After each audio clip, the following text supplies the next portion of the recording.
Breaking news చూస్తున్నాం. తెలంగాణ భవన్లో కరీంనగర్ లోక్సభ నియోజకవర్గం సమావేశం కొనసాగుతుంది. కరీంనగర్ పార్లమెంట్ నియోజకవర్గానికి చెందిన నేతలతో భేటీ అయిన గులాబీ బాస్ రాబోయే ఎన్నికల్లో పార్టీ బలోపేతంతో పాటు ఈ నెల 10న కరీంనగర్ పార్లమెంట్ పరిధిలో నిర్వహించనున్న సమావేశంపై చర్చించనున్నారు.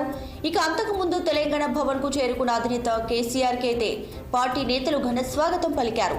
పార్లమెంటరీ సమావేశానికి ఎమ్మెల్యేలు కేటీఆర్, హరీష్ రావు, ఎంపీ అభ్యర్థి బోయిన్పల్లి వినోద్ కుమార్, గంగుల కమలాకర్, ఎంపీ సంతోష్ కుమార్, లోక్సభ పరిధిలోని మాజీ ఎమ్మెల్యేలు, ఎమ్మెల్సీలు, కీలక నేతలు హాజరయ్యారు.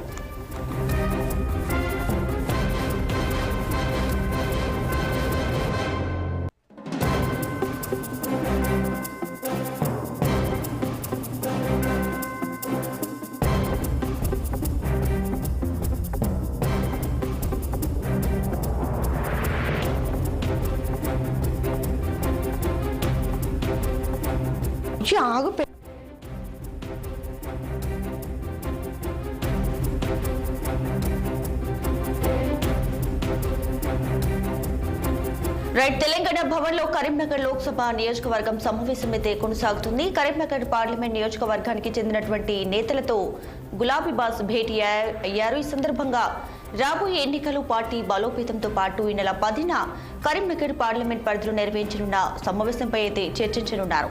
అంతకుముందు తెలంగాణ భవన్ కు చేరుకున్నటువంటి అధినేత కేసీఆర్ కి పార్టీ నేతలు ఘన స్వాగతం పలికారు. పార్లమెంటరీ సమావేశానికి ఎమ్మెల్యేలు కేటీఆర్, హరీష్ రావు, ఎంపీ అభ్యర్థి బోయిన్పల్లి వినోద్ కుమార్, గంగుల కమలాకర్, అలాగే ఎంపీ సంతోష్ కుమార్, లోక్సభ పరిధిలోని మాజీ ఎమ్మెల్యేలు, ఎమ్మెల్సీలు, కీలక నేతలు హాజరయ్యారు.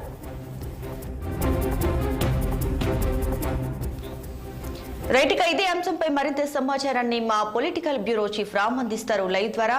రామ్, చెప్పండి, కరీంనగర్ పార్లమెంట్ నియోజకవర్గానికి చెందిన నేతలతో అయితే గులాబీ బాస్ భేటీ అయినట్లు తెలుస్తుంది. సో ఈ భేటీలో ఎలాంటి అంశాలు ప్రస్తావించే అవకాశం ఉంది? డీటెయిల్స్ ఏంటి?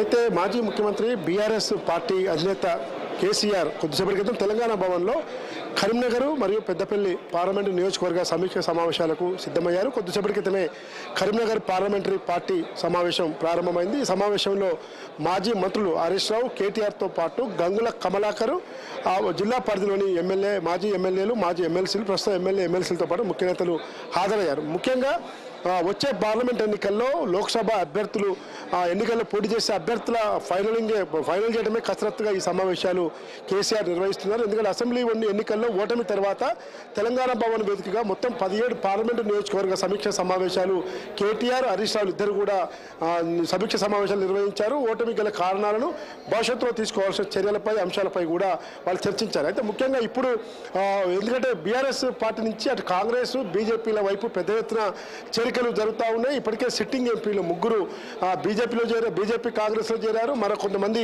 జిల్లా స్థాయి పరిషత్ చైర్మన్లు, తర్వాత కింది స్థాయి నాయకులంతా కూడా దాదాపుగా కొంతమంది కాంగ్రెస్లో చేరుతున్నారు. అయితే కొంతమంది ఎమ్మెల్యేలు సీఎంను మర్యాదపూర్వకంగా కలుస్తున్నామని చెప్పినప్పటికీ కూడా వాళ్ళు కూడా త్వరలో కాంగ్రెస్ తీర్థం పుచ్చుకుంటున్న అనుమానం కూడా బీఆర్ఎస్లో నెలకొంది. ఈ నేపథ్యంలోనే ఓవైపు దేశంలో జాతీయ పార్టీలైన కాంగ్రెస్, బీజేపీలు పోటాపోటీ ఎన్నికలకు సిద్ధమవుతుంటే, తెలంగాణనే ప్రధాన ఆయుధంగా తీసుకొని సిద్ధమవుతుంటే ఎక్కువ సీట్లు గెలిచేందుకు బీఆర్ఎస్ పార్టీ ప్రస్తుతం 9 సీట్లలో ఇప్పటికే 3 పోయారు. ఇక 6 సీట్లు మాత్రమే సిట్టింగ్ ఎంపీ స్థానాలు. ఈ 6 స్థానాలతో పాటు మిగతా స్థానాలపై కూడా బీఆర్ఎస్ పార్టీ అభ్యర్థుల ఎంపిక ఆచితూచి వివరిస్తూ ఉంది. కరీంనగర్ పార్లమెంట్లో ఈరోజు ఇప్పటికే మాజీ ఎంపీ, ప్రణాళిక సంఘ ఉపాధ్యక్షుడిగా పనిచేసిన బోయిన్పల్లి వినోద్ కుమార్ను ఇప్పటికే పార్టీ పేరు ఖరారు చేసింది. పెద్దపల్లి ఎంపీగా మాజీ మంత్రి, ధర్మపురి మాజీ ఎమ్మెల్యే కొప్పుల ఈశ్వర్ను కూడా ఇవాళ అధికారికంగా ప్రకటిస్తుంది. అయితే ఈ పేర్లు ప్రకటిస్తున్నప్పటికీ కూడా ఇంకా కొన్ని చోట్ల పార్టీ ప్రకటించిన తర్వాత కూడా పార్టీ మారే అవకాశం ఉందా, ఇతర కాంగ్రెస్ కానీ బీజేపీ కానీ పార్టీలకు వెళ్ళే అవకాశం ఉందని కూడా బీఆర్ఎస్ ఎప్పటికప్పుడు చెక్ చేస్తూ ఉంది. ఈ నేపథ్యంలోనే ఈరోజు కాంగ్రెస్ ప్రభుత్వం అధికారంలోకి వచ్చినాక బీఆర్ఎస్, కాంగ్రెస్ల మధ్య కాళేశ్వరం ప్రాజెక్టు, మేడిగడ్డ, అన్నారం, సుందిల్లా ఈ ప్రాజెక్టుకు సంబంధించిన అంశమే ప్రధాన ఆయుధంగా మారింది. ఈరోజు మేడిగడ్డ బ్యారేజీ కుంగుబాటు ఏదైతుందో, పిల్లర్స్ కుంగాయో, ఈ కుంగుబాటు అనేది ఈరోజు విమర్శ విమర్శలు ప్రతి విమర్శలకు దారితీస్తుంది, ఆరోపణలు ప్రత్యారోపణలు కూడా చేసుకుంటా ఉన్నాయి. బీఆర్ఎస్ ప్రభుత్వ హయాంలో ఇరిగేషన్ పేరుతో 1,00,000 కోట్ల రూపాయలు కుంభకోణం జరిగింది. కేవలం కల్వకుంట్ల కమిషన్ కోసమే ఈరోజు ప్రాజెక్టు కట్టారు తప్ప మిగతా అంశాలు ఏం లేవని చెప్పి కాంగ్రెస్ పార్టీ ఆరోపిస్తుంది. కాంగ్రెస్ పార్టీ పైన బీఆర్ఎస్ కూడా అదే స్థాయిలో మండిపడతా ఉంది. కాంగ్రెస్ పాలించిన 60 సంవత్సరాల కాలంలో ఏ ఒక్క ప్రాజెక్ట్ కట్టకుండా కాలయాపన చేసింది. 1,000 కోట్ల టెండర్లు పిలిచి ధనయజ్ఞం పేరుతో జలయజ్ఞం పేరుతో ధనయజ్ఞం చేశారు, దోపిడీ చేశారని చెప్పి కాంగ్రెస్ పైన బీఆర్ఎస్ ఆరోపిస్తుంది. ఈరోజు అసెంబ్లీ సమావేశాలు నడుస్తున్న సమయంలోనే ముఖ్యమంత్రి రేవంత్ రెడ్డి మేడిగడ్డ బ్యారేజీ, అన్నారం బ్యారేజీ, కాళేశ్వరం ప్రాజెక్టు సందర్శించారు. ఆ తర్వాత 2 రోజుల క్రితం కేటీఆర్, హరీష్ రావులు, మాజీ మంత్రి కడియం శ్రీహరి, మాజీ స్పీకర్ పోచారం శ్రీనివాసరెడ్డి ఆధ్వర్యంలో బీఆర్ఎస్ పార్టీ ఎమ్మెల్యే, ఎమ్మెల్సీలు, ఇతర ప్రజాప్రతినిధులు అందరూ కూడా కలిసి మేడిగడ్డ బ్యారేజీని సందర్శించారు. అన్నారంలో పవర్ పాయింట్ ప్రజెంటేషన్ చేశారు. అసలు మేడిగడ్డ బ్యారేజ్కి తీసుకురావాల్సిన పరిస్థితి ఏంటి, ఇక్కడే మంత్రి దగ్గర మేడిగడ్డ బ్యారేజ్ అదే స్థలంలో కట్టడానికి గల కారణాలు ఏంటి, గతంలో ప్రాణహిత చెవేళ మత్తటి దగ్గర ప్రాజెక్టు కట్టాలనుకున్నప్పటికీ ఎందుకు సిడబ్ల్యూసీ అనుమతులు రాలేదు, అప్పుడు కాంగ్రెస్ దేశంలో ఉంది, రాష్ట్రంలో ఉంది, పక్క రాష్ట్రంలో కాంగ్రెస్ పార్టీ అధికారంలో అయినా కూడా ఏ ఒక్క అనుమతి తీసుకురాలేదు.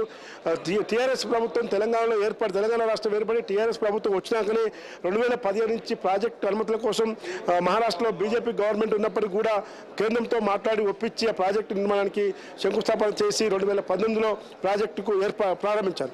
అయితే మొత్తం ప్రాజెక్టు నిర్మాణంలో కూడా ఈరోజు కాంగ్రెస్ బీఆర్ఎస్ల మధ్య మాటల యుద్ధం తూటాలు పేలుతా ఉన్నాయి. ఒకరిపై ఎవరు ఆరోపణలు చేసుకుంటున్నారు.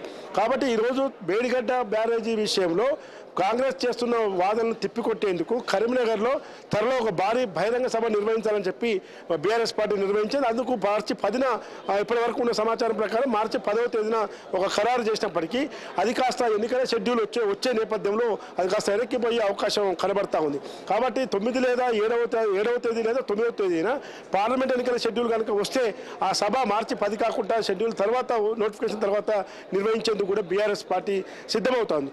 ఈ పరిస్థితుల్లో ఒకవైపు బీజేపీ పార్టీ ఇప్పటికే 9 మంది సీట్లని ఈరోజు ప్రకటించింది. అందులో బీఆర్ఎస్ నుంచి వెళ్ళిన జైరాబాద్ నుంచి బీపీ పార్టీలు, అదేవిధంగా నాగర్ కర్నూలు ఎంపీ రాములు తలవేడు భరత్ వీరిద్దరికీ అధికారికంగా బీజేపీ టికెట్ ఇచ్చింది. మాజీ మంత్రి ఈటల రాజేందర్ కూడా టికెట్ ఇచ్చింది. కొండ విశ్వేశ్వర గతంలో కాంగ్రెస్లో ఉండే, టీఆర్ఎస్లో ఎంపీగా ఉండే, ఈరోజు అధికారికంగా అతను కూడా టికెట్ ఇచ్చింది. కాబట్టి బీఆర్ఎస్, బీజేపీ, కాంగ్రెస్లు పూర్తి స్థాయిలో ప్రకటించినాక టికెట్లు బీఆర్ఎస్ ప్రకటిస్తుందా, లేదు వాళ్ళతో పాటు సమానంగా ప్రకటించి చూస్తుందా అనేది మాత్రం చాలా సీరియస్గా ఆలోచిస్తుంది. ఎందుకంటే టికెట్ ప్రకటించినాక మళ్ళీ బీఆర్ఎస్ వైపు, బీజేపీ వైపు, కాంగ్రెస్ వైపు పోతే పార్టీ ఇంకా ఘోరమైన అప్రతిష్ట పాలవుతుంది, పార్టీ బలహీనపడుతుందనే ఆలోచన కూడా బీఆర్ఎస్ పార్టీ అధినేత చేస్తూ ఉన్నారు. కాబట్టి ఇప్పుడు మాత్రం చాలా క్లియర్గా ఉన్న సీట్ల వరకు మాత్రమే ఈరోజు బీఆర్ఎస్ పార్టీ అధినేత కొన్ని టికెట్లను ప్రకటించే అవకాశం ఉంది. ఎందుకంటే చేవెళ్లలో గతంలో పార్లమెంట్ సమీక్ష సమావేశాల సందర్భంగా ప్రస్తుతం సిట్టింగ్ ఎంపీగా ఉన్న రంజిత్ రెడ్డిని పేరు ప్రకటించినప్పటికీ కూడా ఈరోజు ఆయన పోటీకి నిరాకరిస్తూ ఉన్నాడు. ఆయన చాలా మంది పెద్దలు కూడా బుజ్జగిస్తున్నారు, అయినా కూడా ససేమిరే అంటున్నారు. కాబట్టి ఆయన స్థానంలో ఇటీవల ఎన్నికలకు ముందు ఏదైతే మాజీ ఎమ్మెల్సీ ముదిరాజ్ కమ్యూనిటీకి చెందిన కాసాని జ్ఞానేశ్వర్ టీఆర్ఎస్ పార్టీ చేరారు. అతని కొడుకు వీరేష్ పేరు, మాజీ మంత్రి సబిదాన్ రెడ్డి కొడుకు పేరు అక్కడ 2 పరిశీలించే అవకాశం కనబడతా ఉంది. వైపు సికింద్రాబాద్లో కూడా పోటీకి నిరాకరిస్తున్న పరిస్థితి కనబడతా ఉంది. ప్రస్తుతం సనత్నగర్ ఎమ్మెల్యే మాజీ మంత్రి తలసాని శ్రీనివాసరావు తనయుడు తలసాని సాయి కిరణ్ కూడా పోటీ చేయాలా వద్దనే మీమాంసలో పడ్డారు. ఎందుకంటే ఈ ఎన్నికలు జాతీయ పార్టీలైన బీజేపీ, బీఆర్ఎస్ 2 పార్టీలకు సంబంధించిన ఎన్నికలుగా చూస్తూ ఉన్నారు. తెలంగాణలో జరుగుతున్న ఎన్నికలు, మొన్న అసెంబ్లీ ఎన్నికలు బీఆర్ఎస్కు కథమైపోయింది. కాబట్టి ఈరోజు కేవలం కాంగ్రెస్, బీజేపీల మధ్య దేశ స్థాయిలో ఎన్నికలు కాబట్టి అటు బీఆర్ఎస్, కాంగ్రెస్ 2 పార్టీలు కూడా ఈరోజు బీఆర్ఎస్ అటు ఎమ్మెల్యేల పైన కానీ ఎంపీల పైన కానీ కన్నేసిన పరిస్థితుల్లో అభ్యర్థుల ఎంపిక విషయంలో బీఆర్ఎస్ పార్టీ అధినేత ఆచితూచి వివరిస్తున్నారు. దీపిక. ఎస్ రామ్, అయితే ఇప్పుడు మీరు చెప్పినట్లుగా ఈ ఫైనల్ గా ఏదైతే చెప్పారో ఈ అభ్యర్థుల విషయంలో, సో ఎప్పుడు ఈ జాబితాను విడుదల చేసే అవకాశం ఉంది? ఆల్రెడీ ఇప్పటికే బీజేపీ పార్టీ తన అభ్యర్థుల మొదటి జాబితాను కూడా విడుదల చేసింది. సో ఈ నేపథ్యంలో బీఆర్ఎస్ పార్టీ ఎప్పుడు ఈ జాబితా విడుదల చేసే అవకాశం ఉంది? అంటే దీంట్లో ఇంకా నోటిఫికేషన్ ఈ వారంలో ఖచ్చితంగా 10వ తేదీ లోపు 12వ తేదీ లోపు ఖచ్చితంగా నోటిఫికేషన్ వస్తున్న నేపథ్యంలో మార్చి 15వ తేదీ వరకు కాంగ్రెస్ పార్టీ అభ్యర్థుల ఫైనల్ లిస్టు తయారవుతుందని చెప్పి తెలుస్తూ ఉంది. 15 లేదా 17వ తేదీ లోపు కాంగ్రెస్ పార్టీ అభ్యర్థులను ప్రకటించే అవకాశం ఉంది. ఈ లోపు బీజేపీ కూడా 15వ తారీఖు లోపు పూర్తి స్థాయిలో అభ్యర్థులను ప్రకటించే అవకాశం ఉంది. కాబట్టి ఆ 2 పార్టీల ప్రకటన కోసమే బీఆర్ఎస్ ఎదురు చూస్తుంది. ఎందుకంటే బీఆర్ఎస్లో కనుక ఇప్పటికే కొంతమంది సిట్టింగ్ ఎంపీలు కాంగ్రెస్, బీజేపీ బీజేపీ వైపు చూస్తున్న నేపథ్యంలో అభ్యర్థులను ప్రకటించిన తర్వాత కనుక కాంగ్రెస్ బీజేపీ వైపు వెళ్తే అభ్యర్థులు నిలబెట్టలేని పరిస్థితి ఈరోజు తెలంగాణలో బీఆర్ఎస్ పార్టీకి ఎదురైతే మాత్రం చాలా ఘోరమైన పరిస్థితి వస్తుంది. ఎందుకంటే 10 ఏళ్ల పాటు అధికారంలో ఉండి ఎంపీ ఎన్నికల్లో అభ్యర్థులు లేరన్న అభ్యర్థులు దొరకని పరిస్థితి బీఆర్ఎస్ పార్టీ నెలకొన్నది. కానీ అప్రతిష్టపాలు కూడా అధినేతకు ఎదుర్కొనే అవకాశం ఉంది. కాబట్టి ఆ వ్యవహారంలో మాత్రం కొంచెం ఆచితూచి వ్యవహరిస్తుంది Deepika. Thanks for the updates.